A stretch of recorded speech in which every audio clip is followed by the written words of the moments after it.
Hey, Tony Gaskins here. Now listen to me. I'm gonna tell you something now. The key to success, I ain't gonna tell you no lie.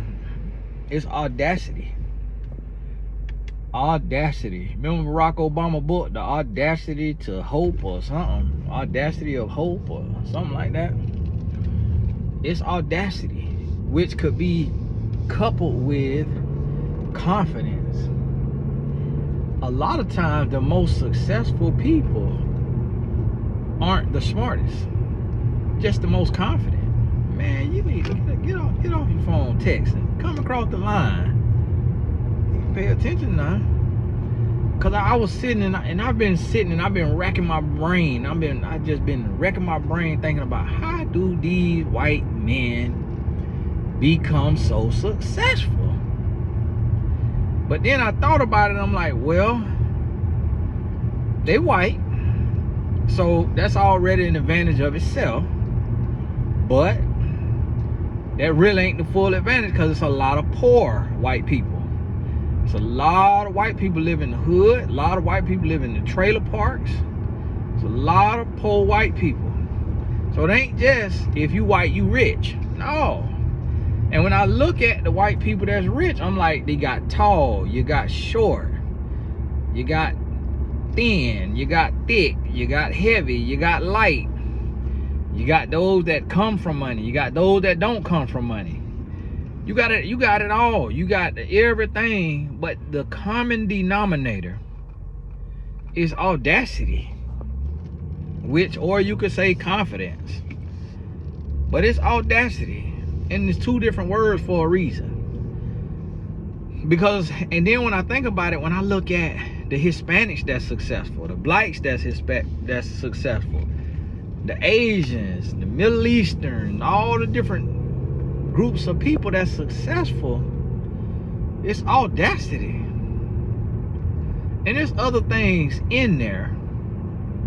Some people it's rebellion. Some people it's arrogance. Some people it's ego. Some people it's greed. It's different things that make somebody quote unquote successful. And when I say successful, I mean worldly success, meaning you make a lot of money. That's what I mean. But just the audacity. Like I'm watching this show about the doctors, and one thing I realize about doctors, a lot of doctors be guessing. A lot of doctors be guessing. And I look at some of my white friends who doctors, they not smarter than she is. And if you let them tell it, she was smarter than them. But just the audacity to keep going. And I look at some doctors, they go to school in Tahiti. They got their bachelor's from Kellogg's University, went to med school at Crackerjack University, and then become a doctor. And work in the same hospital as the doctors that went to Johns Hopkins, Yale, Harvard, Columbia, and you don't know the difference. Because when you walk in the doctor, you don't say to the doctor, hey, did you go to Ross University in the islands? Or did you go to Meharry? Or did you go to Johns Hopkins, University of Miami, Baylor? Where did you go to med school? Because that's going to determine if I let you diagnose me today. Don't nobody say that. We walk right in there and we got the doctor. You can have the doctor that made it like the documentary on Netflix called Dr. Death. This man finessed his way through school and became a surgeon. That lets you know the whole industry is a scam. If somebody can finesse their way through med school, because he was big, strong, I think he was like a football player or something, this man finessed his way through med school and became a surgeon. Man ain't know nothing about surgery. Man went to 8 classes. That man paralyzed his best friend. The man knew he didn't know nothing about surgery, but because he's a narcissist. See, that's what y'all be confusing. Sometimes y'all be confusing. Y'all think your boyfriend who ghosts you is a narcissist. No, it levels to that. That man who is crazy enough, sadistic enough, selfish enough, greedy enough, egotistical enough to know he don't know how to do a surgery, but to do surgery on his best friend, close friend, or whoever it was, and paralyze that man. That right there, that's a narcissist. Might be something else, though, a sociopath, somebody. But listen to me. You just have to be willing to put one foot in front of the other. See, I'm not as successful as I'm going to be. I'm not as successful as I want to be. I got a long ways to go. That's why I really don't be promoting myself like that online and celebrating the little stuff that I do, because to me it's small. To me, I'm at probably 1%. I'm probably at 1% of where I want to be. What I earn in a year is 1%, and I earn over $1 million. I earn 7 figures. That's 1% of what I want to earn in a year. Because you know what? I want the freedom. I want the freedom to be able to invest where I want to invest, bless how I want to bless, give where I want to give. I want the freedom to be able to do it. So guess what? When I was making $20,000 a year, I said I want to make $100,000. I had no clue how I was going to do it. I just put one foot in front of the other. As an idea came, I implemented the idea. As just tools and resources came, I just used the tools and resources and the ideas that I had access to. That's all I did. That's all I did. And somehow I got to 100,000. When I got to 100,000, I said I want to make 250,000. I ain't do nothing special. I just put one foot in front of the other. When I got to 200, I said I want to make 500. When I got to 500, I said I want to make 750. When I got to 500, I wrote down I wanted to make 750, and I went from 500 to almost 2 million that next year. Skip right over 750. Skip right over $1 million. Skip right over 1.25. Skip right over 1.5. Skip right over it. Don't know how in the world it happened. I just put one foot in front of the other. I just used the resources that I had available to me. I'm not smartest in the world. I ain't dumb now. I ain't dumb, but I ain't smartest in the world. And so that's why I try to talk to y'all about this, because I try to inspire you to say, listen, just do the research. Like, get on Google. Make the Google. Do the read the articles. Read the blogs. Learn. When I'm learning about something, I'll watch 100 videos on it. I'll watch so many videos on it and read so many articles on it, you'll think I'm an expert. I'm just learning. That's common sense. Just learn. People are like, how you do this? How you do that? Listen, Google it. Google it. And don't just read one source. Read from 4 sources. I read from 10 sources. And I'll see what everybody say. Then I put it all together. And then I do my field study. I do my test, my trial and error. And I see the business I'm starting right now, man, I'm starting my business by myself. I don't have no business coach. I don't have no consultant. I might be doing stuff wrong. I might be spending more money than I got to spend. But listen, I'm doing it. And I just know what sounds right to me. So I don't just, what I'm doing, I ain't going to one factory. I'm not going to one factory. I'm going to 3, 4, 5 factories.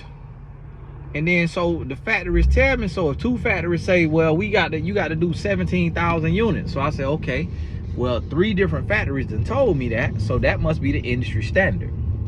Then when the factory come and they tell me, well, we could start at 5,000 units, or we could start at 1,000 units. I said, okay, this the one doing volume then. Because if everybody else want me to start at 16, 17,000 units, and this one will do 1,000 units, that means they doing volume. They doing volume, and they got some big dogs, and they just gonna let me piggyback on them big dogs. So then I do that. But the way I learn what's fair and not fair is I get 5, 6, 7 quotes to learn what's fair and what's not fair, to learn what's the industry standard. And that's how I do it. So and the thing about it is, if when you think about business, you think about earning $100,000 a year from your business, if it stresses you out, then book a session with me. don't try to go it alone. What bothers me is when people try to go it alone and they have no entrepreneurial knowledge. I could go it alone now because I've been an entrepreneur for 18 years. I've been doing entrepreneurial ventures for 18 years, so I could go it alone now because I know what to look for. But if you have no entrepreneurial knowledge, then don't just jump out there. Like, spend the $500, because one thing, when you spend $500 with me on a coaching session, it's gonna save you $5,000 to $10,000. But it's also, you're gonna get a blueprint the way you could make $100,000 a year. And the reason why I do it, I'm gonna tell you the honest truth, man. I do not like making 7 figures alone. I don't like seeing people who look like me, especially people who talk better than me, got a college degree, got a master's degree, got a doctorate, and they don't make 7 figures. That bothers me, because you just got all that extra that I don't have. People who got mentors, people who know about life coaching, got access to life coaching. I can't get no life coach, because the people that doing better than me charge more than I'm willing to pay. And I realize they don't know more than me. They just willing to do more than me. So it's nothing that I don't feel like Myron Golden could teach me anything. I feel like he can motivate me, but I don't feel like he could teach me anything, because he doing the same thing I'm doing. He just do it with more boldness and audacity. So what I charge $10,000 for, he charged $200,000 for. I just don't have the size of balls to charge no human being $200,000 to talk to me. I just ain't there yet. And I also ain't got that level of greed, because I don't think it's worth that. It's not worth it. And that's for one day with him. I charge $10,000 to work with me for a whole 16 months. You know what I'm telling you? A whole 16 months. And not only do I work with my client for 16 months, but they got text message access. We have phone call every month. And I promote their business and their products to my audience for $16,000. Maybe when I'm Myron Golden age, I would charge $200,000. I can't never say never. But as of right now, and then he talk ambiguous. He sound like a white man. If you talk to him on the phone, you're not gonna know where he from. You'll think you talking to a white man. So he also get to charge more because of that. Because we've been raised in an ignorant society, and I'm guilty of it too. If you get up and you can't talk good as me, but I'm not no dummy. If I listen to you talk and I could tell you know what you talking about in your arena, even if you bumping your gums, I'm gonna respect you to know what you talking about, because I could tell you know more than what I know. But I reached out to a guy who all he did was built a multi-level marketing, and he got a YouTube channel called Valuetainment. He just do a podcast talking about popular stuff. I reached out because I want to know how he built that YouTube page to over 3 million subscribers, or wherever it's at now. He got a sales team, and they do traditional sales. It ain't no warm selling. They do traditional sales. And when I say traditional sales, they call you like a crazy ex-girlfriend. Call you. I mean, just calling you. That's how they make money. If you gonna keep calling me. If I was an average, everyday person who don't understand sales and don't do business like I do, then you'll get me. He calling me. He saved 1 hour in person is $30,000. And they know people crazy enough to spend it. But see, they take advantage of people greed. It ain't a dream worth talking to no man that's not Jesus Christ for $30,000 for no hour. I could look at his story and tell he don't know nothing. He don't know more than what I know. No disrespect to him. He don't know more than what I know. He just do more than what I do. Meaning he got more audacity. He gonna do multi-level marketing in the insurance, multi-level marketing, and he gonna push it to no end. He gonna spend the money on camera crew, editing, sales team, all. I ain't willing to do all that. So I can't expect his results if I'm not willing to do the work that he willing to do. I know I could do it, but it's just not worth it to me. I'll grow organically and make more money by building a bigger audience, but I'll do it authentically and organically, not salesy and not gimmicky, not playing the tricks of the trades and playing the algorithm. I'm just going to be myself, so that way I don't have to change with the algorithm, because I've never changed with the algorithm. I've always been myself, so I grow at a slower pace than people who play to the algorithm. But I'm fine with that because I make good money, so I don't have to rush it. I don't have to rush it. I ain't got to be in a rush. I ain't broke. Once you hit $500,000 a year, you are considered rich. Once you hit $500,000 a year, you could do anything in America that you want to do. You could get approved for a $1.5 million house. Look up a $1.5 million house in your city. You could get approved for that once you hit $500,000. And a little more than that, if you got some cash that you've been saving since you've been making that $500,000, you get more than that, because you could put the cash down to cover the difference. So you could get finance for $1.5 million. But if you got $500K put up, nah, you in a $2 million house. See what I'm saying? So this something I realized and understand. So I'm like, you know what? Okay. It's right there for the taking when I want to do more. But until then, I'm just put one foot in front of the other, and that's what I want people to start doing. Like, don't let no sit in front of you. Don't settle for no. Put one foot in front of the other and keep going. Keep going. Hey, I'm at the grocery store about to go in here and get my wife some ice cream. I ain't supposed to be eating no ice cream right now. I ain't on carnivore. I switched from carnivore. I'm on keto.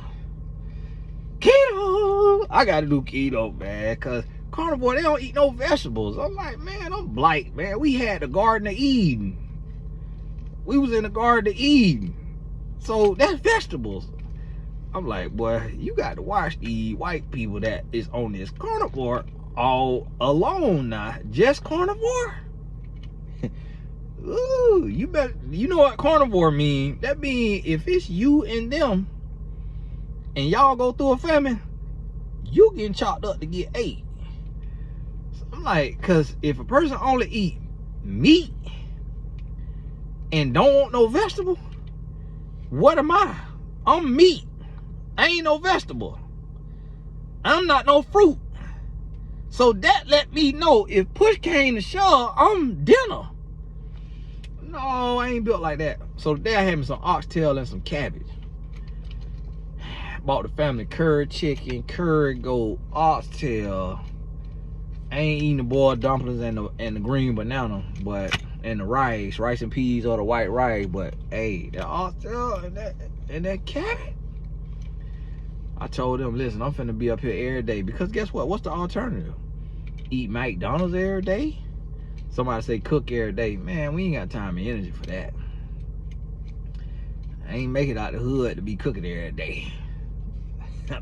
I made it out so I could go eat out.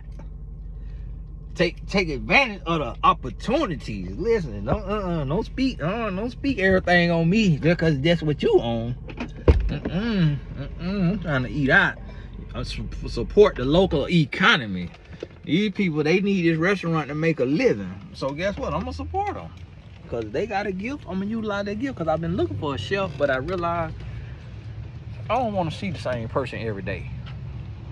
And I can't have them come to my house, because my wife don't like nobody in her house. Because if she don't feel like cleaning up, she don't want to have to clean up. So I can't have no chef. So they'll have to cook at their house, and then if I know if they cooking at their house, now they digging cheese. They digging cheese, everything. And so if somebody cook at their house for you, you don't know what they doing with their hands. Booger, going to the bathroom, and especially because they gonna definitely put some cooler juice in my food because I'm gonna be done talk them down to such a cheap rate. They gonna be resenting me and they gonna put a booger in the food on purpose. So I really can't trust nobody cooking. At the restaurant, they might do the same thing, but just at least I'm paying less money. But I'm gonna tell you something what's getting ready to happen in our society. Because just for me to feed a family of 4, and I got my mama a plate, that food costed $110 at Golden Crust. That let you know. Yeah, we got ice cream, Twinkies. That let you know our economy might be finna go down the drain. Because if you got a family of 5 and you want to eat out at a little spot like that, look how much you got to pay. Come on now. Hey, God bless you. We'll talk soon.